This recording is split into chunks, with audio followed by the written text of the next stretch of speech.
왼손잡이, 그들의 삶은 조금 불편합니다. 전 세계적으로 왼손잡이의 비율이 약 10%밖에 안 되기 때문일까요? 세상은 오른손잡이 위주로 돌아가는 경우가 많고 어원을 살펴봐도 왼손잡이는 안 좋은 의미를 지녔죠. 영어에서 오른쪽을 뜻하는 라이트는 올바른이라는 의미인 반면 왼쪽을 뜻하는 레프트는 앵글로색슨어 중 약한, 힘없는, 쓸모없다는 뜻을 지닌 리프트에서 유래됐으니까요. 그래서였을까요? 지금이야 왼손잡이에 대한 차별이 드물지만 1980에서 1990년대 우리나라만 해도 왼손잡이인 아이들을 굳이 오른손잡이로 교정시키려는 문화가 만연했었습니다. 또 일부 몰지각한 사람들은 왼손잡이가 오른손잡이보다 열등해서 도태됐고 그 결과 현재 오른손잡이가 더 많아진 거라는 주장을 펼치기도 하죠. 그런데 정말 왼손잡이는 오른손잡이보다 불리한 형질이라서 세계 인구의 10% 뿐인 걸까요? 또 왼손잡이가 적은 이유를 과학적으로 살펴볼 수 있을까요? 오늘은 왼손잡이에 대한 이야기입니다. 저와 함께 출발하시죠. 19세기 영국의 필립 헨리라는 의사는 오른손잡이가 더 많은 이유를 전쟁 가설로 설명했습니다. 그는 인류는 원래 오른손잡이와 왼손잡이가 비슷했는데 어느 날 방패가 발명되면서 이 균형이 깨졌다고 말했죠. 심장은 왼쪽에 있으니 왼손에 방패를 들고 오른손엔 칼을 들고 전쟁터에 나서는 오른손잡이가 전쟁에서 살아남을 확률이 높아서 자연 선택되었다고 말합니다. 납득이 좀 어렵죠? 사실 방패가 발견되기 전부터 인류는 오른손잡이가 많았기 때문에 이 주장은 조금 받아들이기 힘듭니다. 오른손잡이가 내려친 석기와 왼손잡이가 내려친 석기는 떨어져 나간 부위의 뒤틀림이 다른데요. 고고학자인 니콜라스 토드는 180만 년 전 돌조각을 검토한 결과 오른손으로 내려쳤을 때 생긴 패턴들이 대부분이란 사실을 알아냈죠. 또 미국 캔자스 주립대의 한 연구원은 50에서 60만 년 전에 살았던 고인류 앞니 화석을 분석했는데 앞니에 생긴 흔적에서 당시 고인류의 90%가 오른손잡이였다는 사실을 발견했습니다. 이 흔적은 고대 인류가 사냥한 고기를 앞니로 물고 오른손으로 돌칼을 쥔 채 내리치면서 생긴 흔적인데 앞니 화석의 약 93%에서 오른손으로 내려쳤을 때 생긴 흔적이 발견됐죠. 그렇다면 인류는 왜 이토록 오른손잡이가 많았던 걸까요? 일부 과학자들은 손잡이의 확연한 비대칭성을 유전적으로 설명합니다. 왼손잡이와 관련된 유전자가 열성 형질과 비슷해서 숫자가 적은 것일 뿐 형질에 따른 유불리는 큰 차이가 없다고 주장하죠. 영국 런던 대학교의 맥마너스 교수는 D 유전자 가설을 통해 오른손잡이가 더 많은 이유를 설명했는데요. 내용이 살짝 복잡할 수 있으니 조금만 집중해주세요.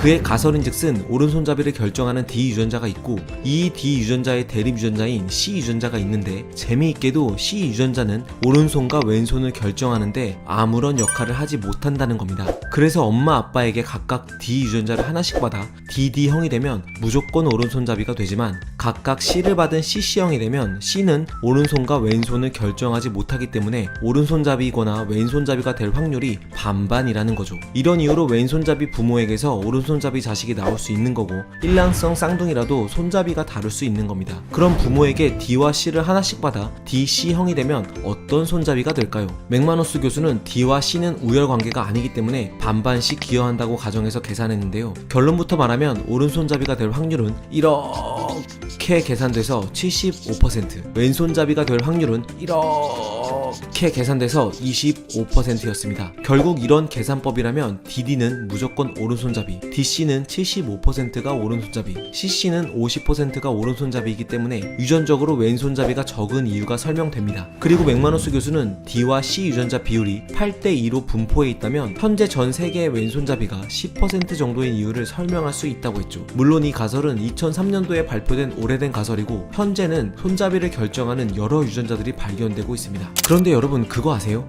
이런 유전적 요인들 때문에 왼손잡이라면 가마의 방향이 시계 반대 방향일 가능성이 높습니다. 지금 바로 자신의 가마를 한번 확인해보세요. 미국 국립암연구소의 아마르 클라 교수는 약 500명의 실험 참가자들을 모집해 연구를 진행한 결과 오른손잡이들은 92%가 시계 방향의 가마였고 반대로 왼손잡이 중에선 무려 45%가 시계 반대 방향의 가마였습니다. 클라 교수는 배아 상태일 때 신경과 피부가 같은 세포에서 비롯되기 때문에 이런 현상이 나타날 수 있다고 주장했는데요. 일명 라이트 유전자에 의해 뇌의 좌우방부의 신경 조직이 발달하고 이때 머리의 피부 조직도 함께 생겨나는데 클라 교수는 이 라이트 유전자의 영향을 받아 뇌의 좌우방부의 신경 발달 정도가 달라지면서 좌방구의 발달은 오른손잡이를, 우방구의 발달은 왼손잡이를 결정하고 동시에 이런 뇌 신경의 형성이 주변 머리 피부 조직 발달에도 영향을 미치기 때문에 가마 방향에 영향을 줄 수 있다고 주장했죠. 그런데 왜 하필 인간은 오른손잡이를 발현하는 유전자가 더 우세한 선택압을 받은 걸까요? 걸까요? 아직 여기에 대해선 명쾌한 설명은 없지만 일부 학자들은 이 현상이 인류의 언어 능력과 관련이 있다고 합니다.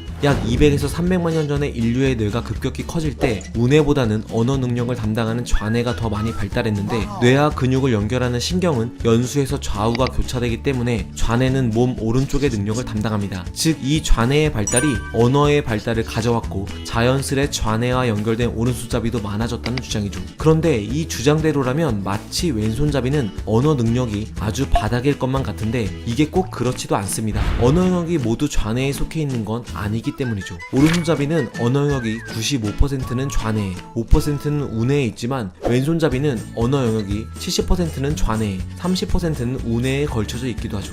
또 이와 같은 맥락으로 오른손잡이는 언어 분석, 수학적 능력에 일가견이 있고 왼손잡이는 우뇌가 발달해 예술이나 공간지각 능력이 뛰어나다고들 하는데요. 어느 정도 일리가 있는 말이지만 최근 뇌과학 연구들은 통찰력과 창의성 같은 인간만의 독특한 뇌의 활동은 좌뇌와 우뇌의 긴밀한 연결이 더 중요하다고 말하고 있죠. 따라서 좌뇌와 우뇌를 칼로 자르듯 구분짓고 더 나아가 오른손잡이와 왼손잡이 중 어떤 손잡이가 더 좋다는 식으로 결론 짓는 건 그다지 합리적인 판단이 아닙니다. 이 그림을 볼까요? 이 그림은 뇌량이 손상된 어린이가 오른손과 왼손으로 각각 그린 그림입니다. 뇌량은 좌뇌와 우뇌 사이에 위치해 양쪽 뇌의 기능과 정보를 교환하는 역할을 하는데요. 뇌량이 손상되면 이 어린이처럼 왼손으로 그림을 그릴 때 우뇌의 기능만 사용할 수 있어 입체감은 잘 나타나지만 좌뇌의 기능은 전혀 사용하지 못해 직선이 삐뚤빼뚤하고 바르게 연결되지 않죠.